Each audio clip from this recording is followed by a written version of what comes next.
आज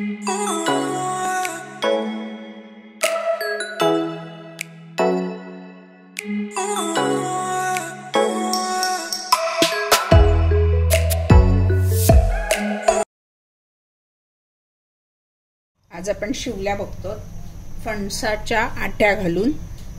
शिवल्या फार थोड्या प्रमाणात आहेत, त्यामुळे 7-8 आट्याच घेतल्यात, तेवढ्याच होत्या माझ्याकडे। मे महिन्यातल्या फणसाच्या जपून ठेवलेल्या। कोथिंबीर, टोमॅटो, कांदा, थोडीशी चिंच, मसाले काय काय करता करता दाखवते वापरणार आहे। पण हे सुकं असं परतून आहे ना, अप्रतिम लागतं। ओलं खोबरं घातलं तर अजून छान टेस्ट लागते, पण मी नाही घालत आहे। तेल साधारण 2 ते 3 चमचे। सुकं परततोय त्यामुळे थोडं तेल वापरा। त्याच्यामध्ये आपण कांदा,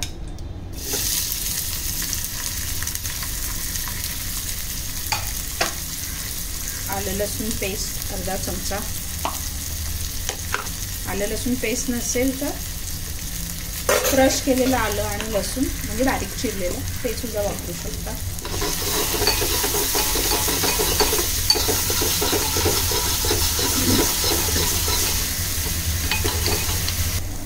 कांदा ब्राऊन झाला आपला, थोडी कोथिंबीर आपण त्याच्यामध्ये परतणार आहोत।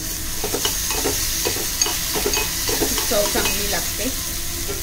टोमॅटो 2 माणसांपुरता आहे। फणसाच्या आट्या मी कुकरला राईस बरोबर जे 3 शिट्या मारतो आपण तशा मी शिजवून घेतल्या, कारण कच्च्या ह्याच्यामध्ये शिजला जाणार नाही। शिजवून त्याची वरची स्किन काढून स्वच्छ करून घ्यायचं।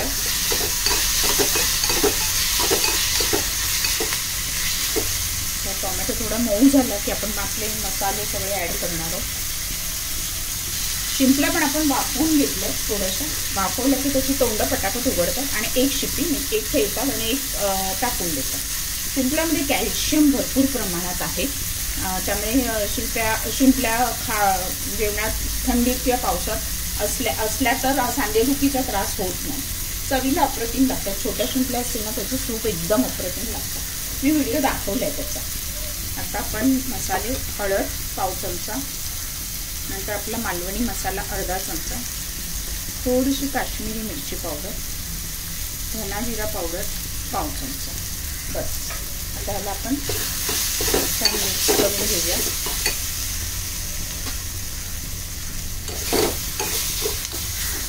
फणसाच्या आट्या आपण शिजवून घेतल्या, मालवण्यात गोट्या बोलतात।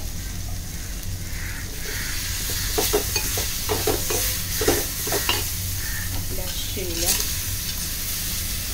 उरलेली कोथिंबीर गार्निशिंग ग्लासला।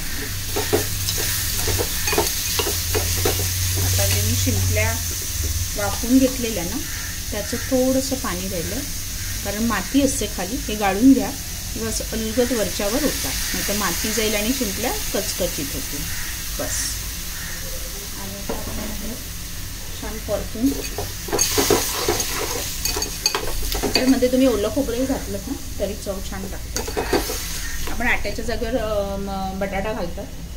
कोकणामध्ये असं छान काय काय मिक्स मस्त मस्त बनवलं जातं आणि त्याची चव एकदम ऑथेंटिक आणि अप्रतिम असते। कांदा घालताना थोडीशी चिंच घातली, अगदी एवढी अर्ध्या सुपारी, ती कांद्याबरोबर पडली त्यामुळे लक्षात नाही आलं। आता हे छान झाकण ठेवून वाफवून घेऊया आणि नंतर आपण मीठ घालूया। मस्त एक वाफ काढली।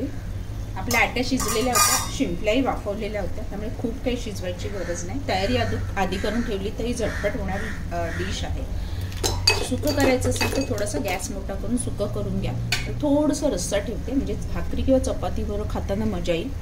याचा पातळ रस्सा करायचा तर सिंपल मालवणी वाटण ॲड करा आणि त्याप्रमाणे मसाले आणि मीठ ॲड करा की झालं आपलं शिंपल्यांचा फणसाच्या आट्या घालून रस्सा। मीठ चवीनुसार, कोथिंबीर भरपूर। आपल्या शिंपल्या तयार आहेत फणसाच्या आट्या घालून खाण्याचा।